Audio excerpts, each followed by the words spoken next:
तो आज मैं आपको एक अनोखी रहस्यमय कहानी सुनाऊंगा। अगर आप चैनल पर नए हैं तो अभी सब्सक्राइब कर ले, क्योंकि यह मेरा दूसरा नया चैनल है। तथा कहानी पूरा देखे, अंत में एक अनोखा रहस्य छुपा है। धन्यवाद। तो सुनिए। प्राचीन काल में गंगा नदी के तट पर शुभग्राम नामक एक छोटा समृद्ध गांव बसा था। इस गांव में नैना नाम की एक नवयुवती रहती थी। नैना का विवाह गौरव नामक एक कुशल बुनकर से हुआ था, जिसका काम था राजमहल के लिए अत्यंत बारीक और सुंदर वस्त्र बुनना। नैना और गौरव का प्रेम गहरा था, पर उनके विवाह के कुछ समय बाद ही एक अजीब सी भविष्यवाणी पूरे राज्य में फैल गई। एक प्रसिद्ध ज्योतिषी ने गणना करके बताया था कि गौरव की कुंडली में एक कठोर ग्रह दोष है, जिसके कारण उसके जीवन पर अल्पायु का संकट है। ये बात जब नैना तक पहुंची तो वह टूट गई। गांव के सभी लोग उसे सांत्वना देने लगे और कुछ ने उसे सलाह दी कि उसे इस अपशकुन से बचने के लिए गौरव को छोड़कर किसी और से विवाह कर ले चाहिए। पर नैना का प्रेम किसी भी नियति को मानने को तैयार नहीं था। उसने अपनी सास से कहा, मेरा प्रेम केवल सांसारिक नहीं है, ये ईश्वर पर विश्वास है। अगर मेरी भक्ति सच्ची है तो मैं इस नियति को प्रार्थना की शक्ति से बदल दूंगी। उसने अपने पहले करवा चौथ का व्रत अत्यंत कठिन संकल्प के साथ रखा। शाम को जब सभी स्त्रियां पूजा के लिए एकत्रित हुईं, तब नैना ने कथा सुनने से इनकार कर दिया। उसने कहा, आज मैं अपने व्रत के लिए कोई कथा नहीं सुनूंगी, बल्कि मैं सच्चे प्रेम की एक नई कथा लिखूंगी। नैना ने पूजा की थाली एक किनारे रखी और जंगल की ओर प्रस्थान किया। गांव वालों ने उसे रोकने की बहुत कोशिश की, पर वह रुकी नहीं। उसका लक्ष्य था उस प्राचीन शिव मंदिर तक पहुंचना, जो गांव से कई कोस दूर ऊंची पहाड़ी पर स्थित था। यह मंदिर अपनी जागृत शक्तियों के लिए प्रसिद्ध था, लेकिन वहां तक पहुंचना अत्यंत कठिन न और खतरनाक माना जाता था। घने जंगल के अंधेरे और खतरनाक रास्तों में नैना भूखी प्यासी चलती रही। उसका संकल्प था कि वह चंद्रोदय से ठीक पहले शिव मंदिर पहुंचकर महादेव से अपने पति की दीर्घायु का वरदान मांगेगी। जब वह आधी रात के करीब थककर एक स्थान पर रुकी, तो उसके सामने एक वृद्ध भिक्षु प्रकट हुए। भिक्षु ने नैना से कहा, पुत्री, तुम किस अज्ञान में इतनी कठिन यात्रा कर रही हो? नियति का लेखा कोई नहीं बदल सकता। नैना ने हाथ जोड़कर कहा, महात्मन, मेरी नियति तो यही है कि मैं अपने पति से असीम प्रेम करूं, और मेरा विश्वास कहता है कि प्रेम से बड़ा कोई नियमता नहीं। अगर मेरा प्रेम सच्चा है तो महादेव अवश्य मेरी सुनेंगे। भिक्षु ने मुस्कुराते हुए कहा, अगर तुम इतनी दृढ़ हो तो सुनो। तुम्हारे पति की अल्पायु का कारण कोई ग्रह नहीं, बल्कि एक प्राचीन ऋण है। अगर तुम आज रात चंद्रोदय से ठीक पहले शिव लिंग पर अपनी आंख का काजल अर्पित कर सको, तो तुम्हारा ये कठोर व्रत उस ऋण को चुका देगा। ये सुनकर नैना एक पल भी नहीं हिचकिचाई। वह तुरंत उठकर मंदिर की ओर दौड़ पड़ी। अंतिम पड़ाव पर मंदिर के पुजारी ने उसे रोकने की कोशिश की, क्योंकि वह नियम के विरुद्ध समय था, पर नैना ने किसी की बात नहीं सुनी। वह शिव लिंग के सामने पहुंची।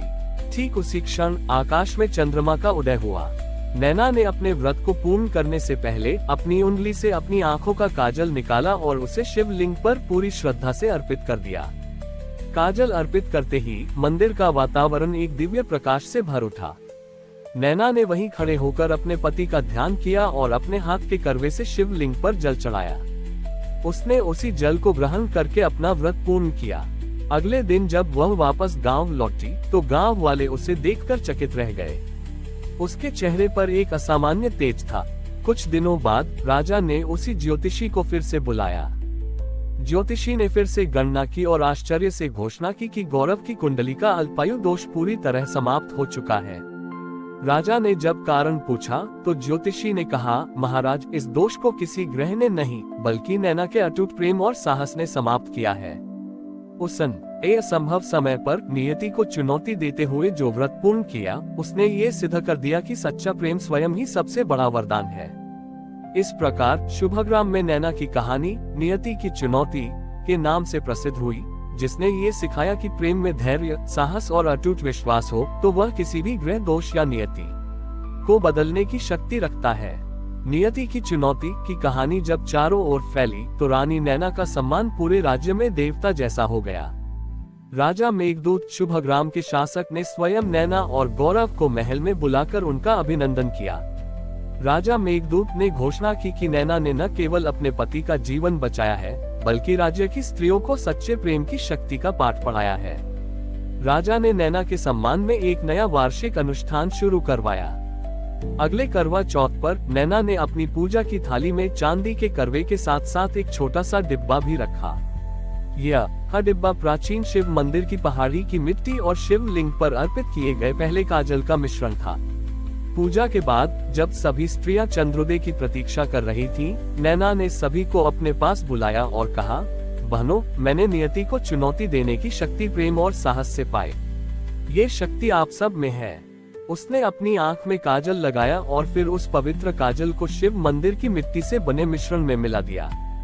उसने घोषणा की, आज से हर करवा चौथ पर हम अपने पारंपरिक करवे के साथ साथ इस काजल के करवे को भी पूजेंगे। ये हमारे पतियों की लंबी आयु का नहीं, बल्कि उनके साहसी संकल्पों और धार्मिक मार्ग पर बने रहने का वरदान मांगेगा। नैना ने ये नियम बनाया कि हर स्त्री चंद्रोदय पर अपने पति का मुख देखकर व्रत खोलने से पहले अपने माथे पर इसी पवित्र काजल का टीका लगाएगी। ये टीका इस बात का प्रतीक होगा कि पत्नी का प्रेम पति को हर बुराई और हर भ्रम से बचाकर सही राह पर रखेगा और उसका जीवन केवल लंबा नहीं बल्कि सार्थक भी होगा। नैना के इस महान त्याग और भक्ति का गौरव पर गहरा प्रभाव पड़ा। उसने महसूस किया कि उसका जीवन अब केवल उसका नहीं बल्कि दैवीय कृपा से मिला हुआ एक उपहार है।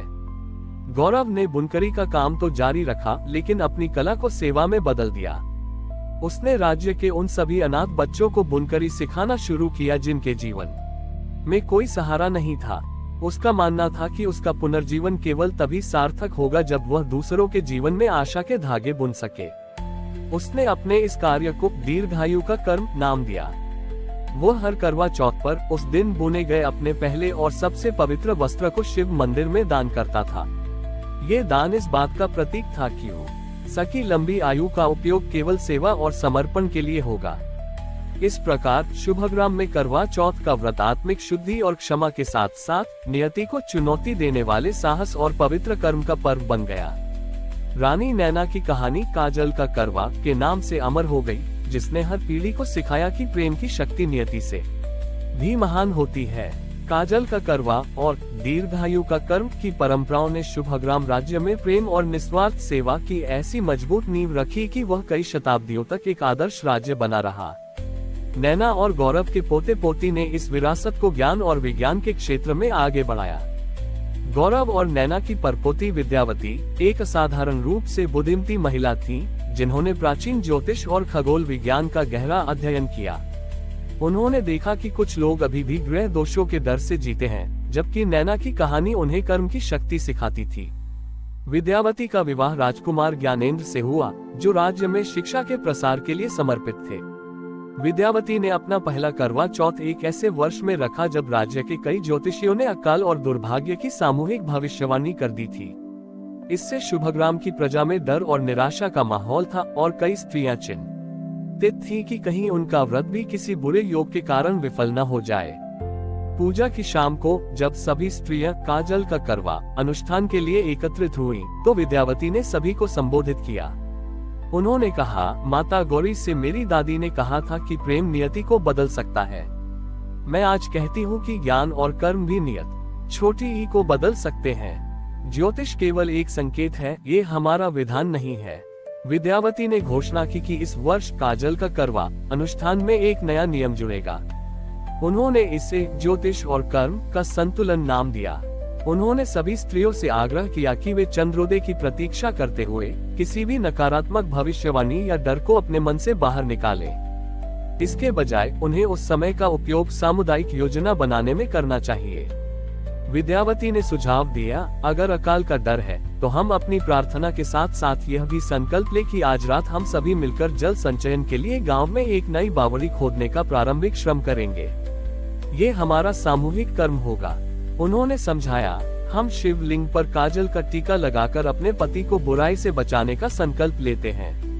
अब हम सामुदायिक श्रम करके अपने राज्य को दुर्भाग्य से बचाने का संकल्प लेंगे। यही सच्चा व्रत है। तुरंत ही विद्यावती ने अपने करवे का जल एक फावड़े पर डालकर मिट्टी खोदने का कार्य शुरू किया।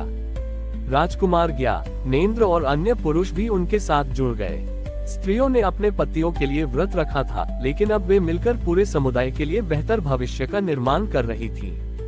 उनके सामूहिक प्रयास से कुछ ही घंटों में बावली की नींव रखी गई। जब वे सब काम खत्म करके लौटे तो चंद्रमा पूरी भव्यता के साथ उदय हो चुका था। अगले वर्ष जब पड़ोसी राज्यों में सचमुच अकाल पड़ा, तब शुभग्राम अपनी नई बावली और बेहतर जल प्रबंधन के कारण सुरक्षित रहा। विद्यावती ने सिद्ध कर दिया कि ईश्वरीय इच्छा को कर्म की शक्ति से बदला जा सकता है। इस प्रकार काजल का करवा की परंपरा ने ज्योतिष और कर्म का नया आयाम पाया, जिसने करवा चौथ के व्रत को आध्यात्मिक संकल्प और वैज्ञानिक सामाजिक समाधान के पर्व में बदल दिया। ये कहानी पीढ़ियों को सिखाती रही कि भाग्य को केवल प्रार्थना से नहीं, बल्कि सक्रिय प्रयास और सामूहिक बुद्धि से बदला जा सकता है। हमारी और भी आध्यात्मिक एवं अनोखी कहानियां देखने के लिए हमारे चैनल पर जाएं तथा धार्मिक एवं पौराणिक अनोखी कहानियां हमारे चैनल पर है। कृपया जाके देखें तथा हमारे चैनल को सब्सक्राइब करके रखें और वीडियो लाइक जरूर करें। धन्यवाद।